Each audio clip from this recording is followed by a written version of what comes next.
Apologies from the CDF is out of Kampala, so he was not able really to come and welcome you to the defense headquarters. Otherwise, you're home welcome to Kampala. Enjoy your stay. UPDF, we have done a lot. Because we're a younger arm on the African continent, but I must say we have done a lot. Training-wise, we can now train our forces right from basic to NDC here without sending them out. But of course, we don't refuse to take up opportunities from other partners, but we have built also our own capacity to conduct all of the courses here. Operationally, we are doing wonderfully well. That one I must tell you. We are doing very well. We are one of the African militaries to rely on. Because once we decide to undertake a mission, the desired end state must be seen by all. We don't share any borders with Somalia. Somalia is almost 800 nautical miles from here, but we have been there for the last 19 years. And I take this opportunity to thank the US government, military, for the support. Because right from, we went there in March 2007. From there up to date, we are getting training support from the US military. Of course, all of that has been possible because of the political will of the leadership here. Because of the political will and then the Pan-Africanism spirit. Because you can have all the resources. You can have everything. But if the political will is not there and you are not feeling really, because in Africa there is a proverb that if your neighbor's house catches fire, you have to go there and support in putting off the what? The fire. But others are just there.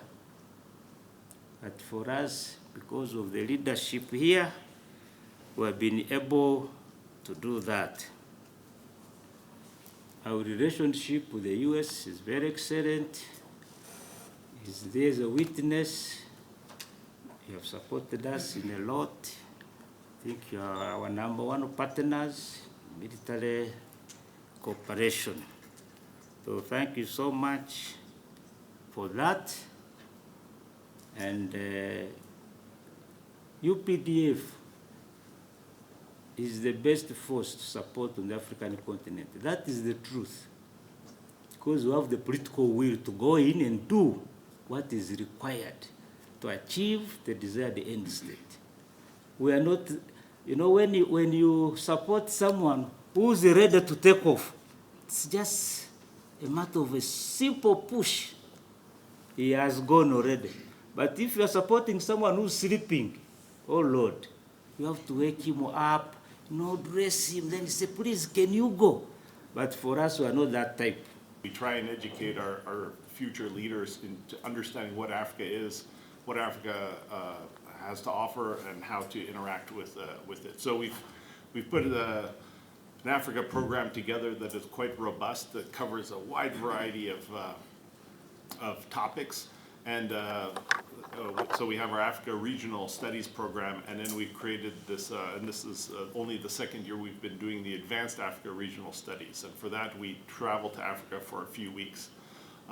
Last year was the first year we did it. We tried to come to Uganda because Uganda is such a great place to learn about Africa. This year, because of some of the changes, we were allowed to come, and so we're very happy to come here. And as you correctly mentioned, the UPDF is involved in so many different operations and exporter of stability that we really wanted to come here to see all that. Everything you do in DRC, we want the students to really understand the conflict in Eastern DRC, all the nuances of it, and what's going on there. Also Sudan, of course Somalia. Somalia's been a big thing that of course the U.S. has been interested in supporting, and so understanding those issues there, ADF, M23, all of the issues around the region, and so we definitely wanted to come here, and so we're so happy that we're able to do that this year, and so this has been really good. At the War College, we try and take our students from the mindset of basically battalion level commanders, and then expose them to the strategic level, because more or less battalion level and lower is tactical mindset, and then we try and expose them to what the strategic world is. How do countries get along? How do you interact within the international community? How do you interact with the other elements of national power? How does defense support to economics work? How does defense support to information operations? How does defense support to diplomacy and all of that type of stuff work? So this trip that we put together here, we're visiting only 3 countries this year. We're doing Uganda, Ethiopia, and then Tanzania. Last year we went to Zambia. That was good to get a good SADC perspective. And of course, we do everything from history all the way through to current affairs. Dr. Marino is a historian, and so we try and have the students understand how Africa came to be where it is now, what happened during the colonial era, the environment that's here, if there's everything from religious issues to tribal issues to economic issues, and also the international relations, external influence in Africa. So we're very happy to be here. The students comprise almost every branch of our service, except for we don't have a Navy person here, but the War College, we really focus on joint. So we have Space Forces here. We have, of course, Air Force, Marines, National Guard, Reserves, Army Reserves, and then also we try and select students that will be going in their next job, will be doing something Africa related, either part of a state partnership program or working in our headquarters or doing Africa policy and things related to that. So we're very grateful to be here. Thank you for your time and your effort, and we really appreciate you giving us as much and teaching us as much as we can. We're here for educational purposes, just to learn as much as we can from you, because Uganda and the UPDF are good teachers. And so there is a lot that we can learn from you, and especially when it comes to counterinsurgency, you're masters of it, you really are. That should go to the college library.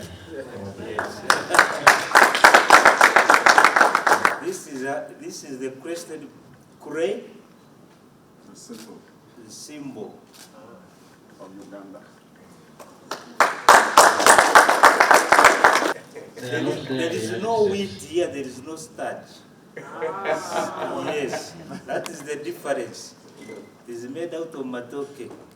I think you have seen Those are bananas. Banana. Yeah. Made out of bananas. All of you are going to get Matoke.